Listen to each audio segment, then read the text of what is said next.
हिंद दोस्तों, कैसे हैं आप सभी। आशा करता हूं बहुत ही अच्छे होंगे। इस वीडियो में हम आपके लिए लेकर आए टॉप साइंस क्वेश्चन। ये ऐसे क्वेश्चन है जो बार बार एग्जाम में पूछते हैं, तो किसी भी एग्जाम की तैयारी कर रहे हैं जहां पर साइंस पूछा जाता है, यह वीडियो आपके लिए बहुत ही महत्वपूर्ण है। तो चलिए वीडियो की शुरुआत करते हैं। देखते हैं पहला क्वेश्चन क्या पूछा है आपसे। पहला क्वेश्चन पूछा है ब्लीचिंग पाउडर का रासायनिक सूत्र क्या है। आपसे पूछा है कि ब्लीचिंग पाउडर का रासायनिक सूत्र क्या है। चलिए बताइए राइट आंसर क्या हो जाएगा। तो ब्लीचिंग पाउडर को कैल्शियम ऑक्सीक्लोराइड भी कहते हैं। तो इस प्रश्न का राइट आंसर हो जाएगा ऑप्शन है CaCl2। CaOCl2 जो है ब्लीचिंग पाउडर का रासायनिक सूत्र है। इसका रासायनिक सूत्र CaCO2 है। इसे क्लोरीन गैस को शुष्क बुझा चूना पर प्रभावित करके बनाया जाता है। इसका उपयोग क्या है, तो पानी को कीटाणु रहित करना, कपड़े और कागज को सफेद करना, जीवाणुनाशक के रूप में इसका प्रयोग होता है ब्लीचिंग पाउडर का। अब चलते हैं अगले प्रश्न की ओर। देखते हैं अगला प्रश्न क्या पूछा है आपसे। अगला प्रश्न पूछा वह प्रक्रिया जिसमें वायुमंडलीय नाइट्रोजन को अमोनिया में बदला जाता है क्या कहलाता है। आपसे पूछा है कि वह प्रक्रिया जिसमें वायुमंडलीय नाइट्रोजन को अमोनिया में बदला जाता है। चलिए बताइए राइट आंसर क्या हो जाएगा। तो इस प्रश्न का राइट आंसर हो जाएगा ऑप्शन सी, नाइट्रोजन स्थिरीकरण कहते हैं। ऑप्शन सी इस प्रश्न का राइट आंसर हो जाएगा। नाइट्रोजन स्थिरीकरण वह जैव रासायनिक प्रक्रिया है जिसमें वायुमंडलीय नाइट्रोजन N2 को पौधों के लिए उपयोगी अमोनिया में परिवर्तित किया जाता है। यह प्रक्रिया राइजोबियम जैसे जीवाणु और हैबिटेट बैक्टीरिया द्वारा मिट्टी में की जाती है। रासायनिक तरीके से भी इसे हाबर वॉश प्रक्रिया के तहत किया जाता है, जिसमें वायुमंडलीय नाइट्रोजन और हाइड्रोजन को उच्च ताप और दबाव में अमोनिया में बदला जाता है। यह प्रक्रिया पौधों की प्रोटीन और न्यूक्लिक एसिड निर्माण के लिए अत्यंत आवश्यक है। अब चलते हैं अगले प्रश्न की ओर। देखते हैं अगला प्रश्न क्या पूछा है आपसे। अगला प्रश्न पूछा मनुष्य में कुल कितने गुणसूत्र होते हैं। आपसे पूछा है कि मनुष्य में कुल कितने क्रोमोसोम्स या गुणसूत्र होते हैं। चलिए बताइए राइट आंसर क्या हो जाएगा इस प्रश्न का। तो राइट आंसर जो हो जाएगा वो हो जाएगा ऑप्शन बी, 46 गुणसूत्र होते हैं। ऑप्शन बी इस प्रश्न का राइट आंसर हो जाएगा। मानव कोशिकाओं में 46 गुणसूत्र होते हैं, जिन्हें 23 जोड़े के रूप में रेखा रखा गया है। इनमें से 22 जोड़े ऑटोसोम और एक जोड़ा सेक्स क्रोमोसोम होता है। पुरुष में XY और महिला में XX सेक्स क्रोमोसोम होते हैं। अब चलते हैं अगले प्रश्न की ओर। देखते हैं अगला प्रश्न क्या पूछा है आपसे। अगला प्रश्न जो पूछा वह पूछा है कोशिका की खोज किसने की थी। आपसे पूछा है कि कोशिका की खोज किसने की थी। चलिए बताइए राइट आंसर क्या हो जाएगा। तो राइट आंसर जो हो जाएगा वो हो जाएगा ऑप्शन सी, रॉबर्ट हुक ने। ऑप्शन सी इस प्रश्न का राइट आंसर हो जाएगा। कोशिका शब्द की खोज रॉबर्ट हुक ने 1665 में की थी। उन्होंने पानी की मोटी परत में सर्पिल कागज का सूक्ष्म निरीक्षण करके पहली बार कोशिका देखा। हुक ने कोशिकाओं को सेल्स छोटे कमरे कहा क्योंकि वे छोटे खंडों जैसा दिखते थे। बाद में स्लाइडेन और स्वान ने वनस्पति और पशु कोशिकाओं का अध्ययन करके कोशिका सिद्धांत विकसित किया। अब चलते हैं अगले प्रश्न की ओर। देखते हैं अगला प्रश्न क्या पूछा है आपसे। अगला प्रश्न पूछा तरंग की इकाई क्या होती है। आपसे पूछा है कि तरंग की इकाई क्या होती है। चलिए बताइए राइट आंसर क्या हो जाएगा। तो राइट आंसर जो हो जाएगा वो हो जाएगा ऑप्शन ए, हर्ट्ज तरंग की इकाई होती है। ऑप्शन ए इस प्रश्न का राइट आंसर हो जाएगा। तरंग की आवृत्ति की इकाई हर्ट्ज होती है। एक हर्ट्ज बराबर 1 सेकंड में एक तरंग की पुनरावृत्ति। तरंगों में आवृत्ति, तरंग दैर्घ्य और वेग मुख्य भौतिक गुण होते हैं। उदाहरण के जैसे ध्वनि तरंग, प्रकाश तरंग और रेडियो तरंग की आवृत्ति हर्ट्ज में मापी जाती है। अब चलते हैं अगले प्रश्न की ओर। देखते हैं अगला प्रश्न क्या पूछा है आपसे। अगला प्रश्न पूछा किस गैस का उपयोग वायुयान के इंजन में ईंधन के रूप में किया जाता है। आपसे पूछा है किस गैस का उपयोग वायुयान के इंजन में ईंधन के रूप में किया जाता है। चलिए बताइए राइट आंसर क्या हो जाएगा। तो राइट आंसर जो हो जाएगा इस प्रश्न का वो हो जाएगा ऑप्शन ए, हाइड्रोजन इस प्रश्न का राइट आंसर हो जाएगा। हाइड्रोजन गैस को उच्च ऊर्जा ईंधन के रूप में प्रयोग किया जाता है। यह वायुमंडलीय ऑक्सीजन के साथ जलकर ऊर्जा उत्पन्न करता है, जिससे इंजन को शक्ति मिलती है। हाइड्रोजन का उपयोग मुख्यतः रॉकेट और स्पेसक्राफ्ट इंजनों में होता है। जलने पर हाइड्रोजन केवल पानी उत्पन्न करता है, इसलिए यह पर्यावरण के लिए सुरक्षित ईंधन है। अब चलते हैं अगले प्रश्न की ओर। देखते हैं अगला प्रश्न क्या पूछा है आपसे। अगला प्रश्न पूछा परमाणु में इलेक्ट्रॉनों का वितरण किस नियम से होता है। आपसे पूछा है कि परमाणु में इलेक्ट्रॉनों का वितरण किस नियम से होता है। चलिए बताइए राइट आंसर क्या हो जाएगा। तो राइट आंसर जो हो जाएगा वो हो जाएगा ऑप्शन सी, ऑफ बाउ का नियम इस प्रश्न का राइट आंसर हो जाएगा। ऑफ बाउ नियम के अनुसार इलेक्ट्रॉन हमेशा सबसे कम ऊर्जा वाले कक्ष में भरना शुरू करते हैं।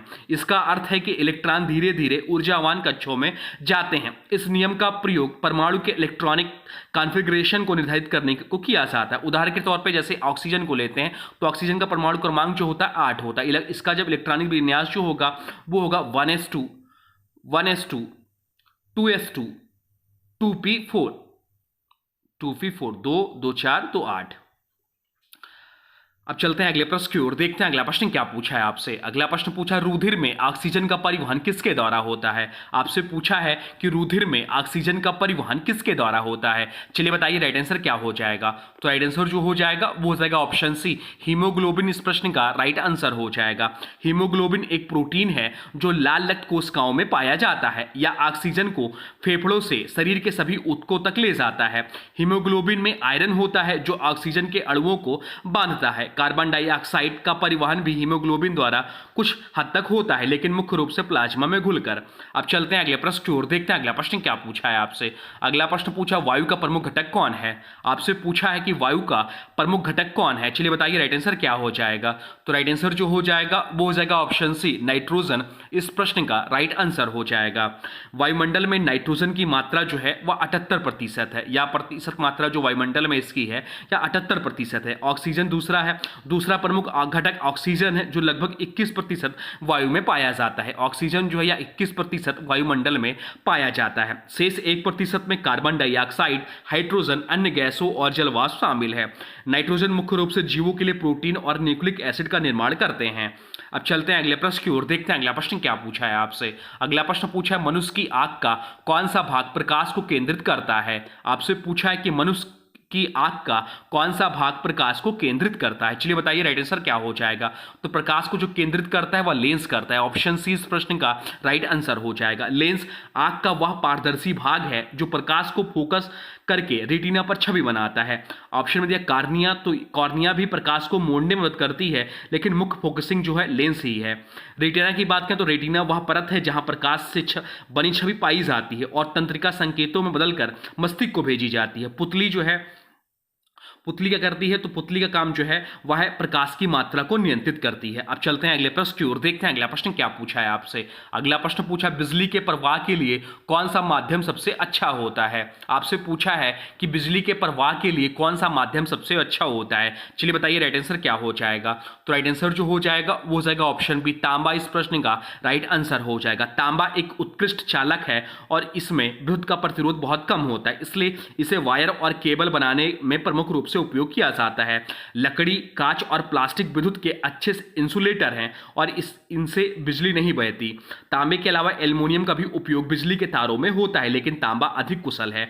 अब चलते हैं अगले प्रश्न की ओर, देखते हैं अगला प्रश्न क्या पूछा है आपसे। अगला प्रश्न पूछा, सबसे हल्का तत्व कौन सा है। आपसे पूछा है कि सबसे हल्का तत्व कौन सा है। चलिए बताइए राइट आंसर क्या हो जाएगा। राइट आंसर कमेंट बॉक्स में लिख दीजिए। तो राइट आंसर जो हो जाएगा वो हो जाएगा ऑप्शन बी, हाइड्रोजन जो है सबसे हल्का तत्व है।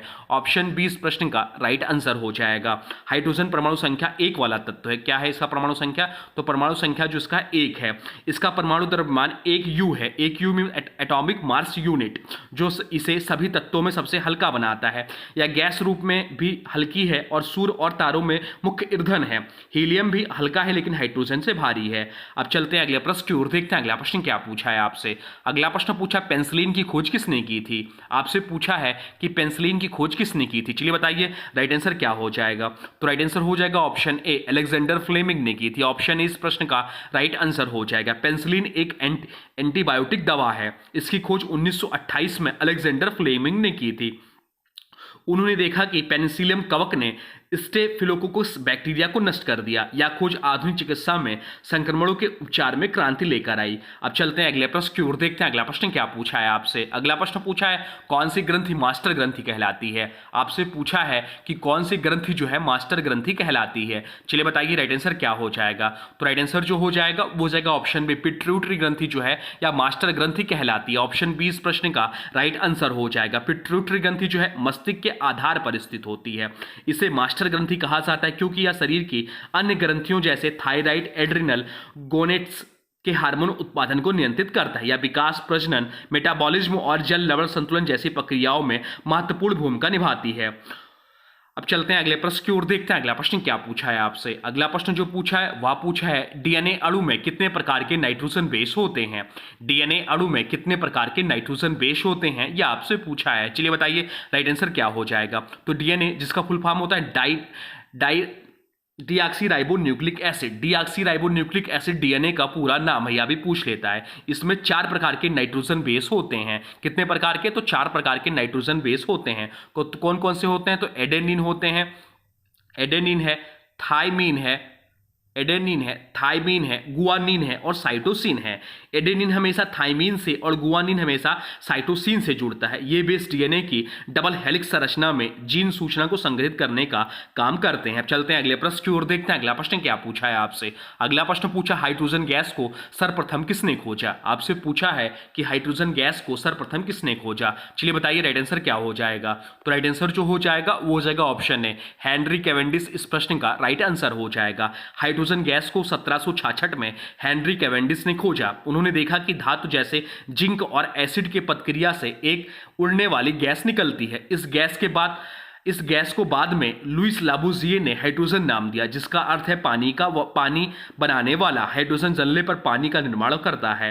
अब चलते हैं अगले प्रश्न की ओर, देखते हैं अगला प्रश्न क्या पूछा है आपसे। अगला प्रश्न पूछा, किस तत्व को फूलों का अन्न यानी कि फ्लावर ऑफ एलिमेंट्स कहा जाता है। चलिए बताइए राइट आंसर क्या हो जाएगा। इंपॉर्टेंट मार्क कर लीजिए आप इस प्रश्न को। किस तत्व को फूलों का अन्न यानी कि फ्लावर ऑफ एलिमेंट्स कहा जाता है। चलिए बताइए राइट आंसर क्या हो जाएगा। राइट आंसर हो जाएगा ऑप्शन बी, फास्फोरस। इस प्रश्न का राइट आंसर हो जाएगा। फास्फोरस को फूलों का अन्न इसलिए कहा जाता है क्योंकि यह पौधों और फसलों की वृद्धि के लिए अत्यंत आवश्यक पोषक तत्व है। यह डीएनए, आरएनए और एटीपी के निर्माण में महत्वपूर्ण भूमिका निभाता है। फास्फोरस की कमी से पौधों में पत्तियों का पीला पड़ना और विकास में बाधा आती है। यह उर्वरक उद्योग में भी बहुत प्रमुख रूप से उपयोग होता है।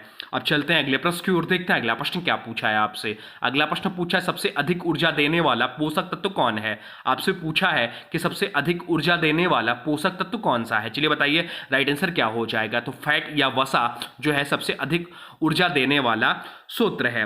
वसा प्रति ग्राम 9 कैलोरी ऊर्जा प्रदान करता है, जो कार्बोहाइड्रेट जो कि 4 कैलोरी और प्रोटीन 4 कैलोरी से अधिक है। वसा शरीर में ऊर्जा का भंडार बनाता है और कोशिकाओं की झिल्ली बनाने में मदद करता है। विटामिन और खनिज ऊर्जा नहीं देते, लेकिन शरीर के कार्यों में सहायक होते हैं। अब चलते हैं अगले प्रश्न की ओर, देखते हैं अगला प्रश्न क्या पूछा है आपसे। अगला प्रश्न जो पूछा है वह पूछा है, परमाणु में नाभिक के बाहर विद्युत आवेशित कण कौन है। आपसे पूछा है कि परमाणु में नाभिक के बाहर विद्युत आवेशित कण कौन है। चलिए बताइए राइट आंसर क्या हो जाएगा। राइट आंसर हो जाएगा ऑप्शन सी, इलेक्ट्रॉन। इस प्रश्न का राइट आंसर हो जाएगा। इलेक्ट्रॉन नकारात्मक विद्युत आवेशित कण होते हैं। ये परमाणु के नाभिक के चारों ओर परिक्रमा करते हैं। प्रोटॉन सकारात्मक और न्यूट्रॉन निरपेक्ष नाभिक में पाए जाते हैं। इलेक्ट्रॉनों का वितरण परमाणु की रासायनिक विशेषताओं और बंधन निर्माण को नियंत्रित करता है। अब चलते हैं अगले प्रश्न की ओर, देखते हैं अगला प्रश्न क्या पूछा है आपसे। अगला प्रश्न पूछा है, त्वचा की ऊपरी परत मुख्यतः किससे बनी होती है। आपसे पूछा है कि त्वचा की ऊपरी परत मुख्यतः किससे बनी होती है। चलिए बताइए राइट आंसर क्या हो जाएगा। तो राइट आंसर जो हो जाएगा वो हो जाएगा ऑप्शन बी, एपिथेलियल कोशिकाएं की बनी होती हैं। ऑप्शन बी इस प्रश्न का राइट आंसर हो। त्वचा की ऊपरी परत मुख्यतः एपिथेलियल कोशिकाओं से बनी होती हैं। त्वचा की ऊपरी परत को एपिडर्मिस कहा जाता है। यह मुख्यतः सख्त और सतह एपिथेलियल कोशिकाओं से बनी होती है। एपिडर्मिस शरीर को रोगजनकों, जल और रासायनिक पदार्थों से बचाती है। कोलेजन मुख्य रूप से डर्मिस यानी कि मध्य परत में पाया जाता है, जो त्वचा को मजबूती और लोच प्रदान करता है। तो ये रहे आपके टॉप साइंस क्वेश्चन जो आपके एग्जाम में बहुत ज्यादा पूछते हैं। जो भी क्वेश्चंस नया लगे या ना बने उसको कॉपी पेन में नोट कर लीजिए और 1-2 बार रिवीजन करिए। अब चलिए आज के वीडियो से प्रश्न है, इसका राइट आंसर आप लोगों को कमेंट बॉक्स में बताना है। आज के वीडियो से प्रश्न है, कौन सी ग्रंथि मास्टर ग्रंथि कहलाती है। आपसे पूछा है कि कौन सी ग्रंथि जो है मास्टर ग्रंथि कहलाती है। इसका जो भी राइट आंसर होगा कमेंट बॉक्स में जरूर बताइएगा। और हाँ देखिए, अभी तक आपने वीडियो को लाइक नहीं किया है तो प्लीज वीडियो को लाइक कर दीजिए और वीडियो को किसी स्टडी ग्रुप में शेयर कर दीजिए। तो चलिए मिलते हैं एक नए वीडियो में, तब तक के लिए thanks for watching railway exam target channel को।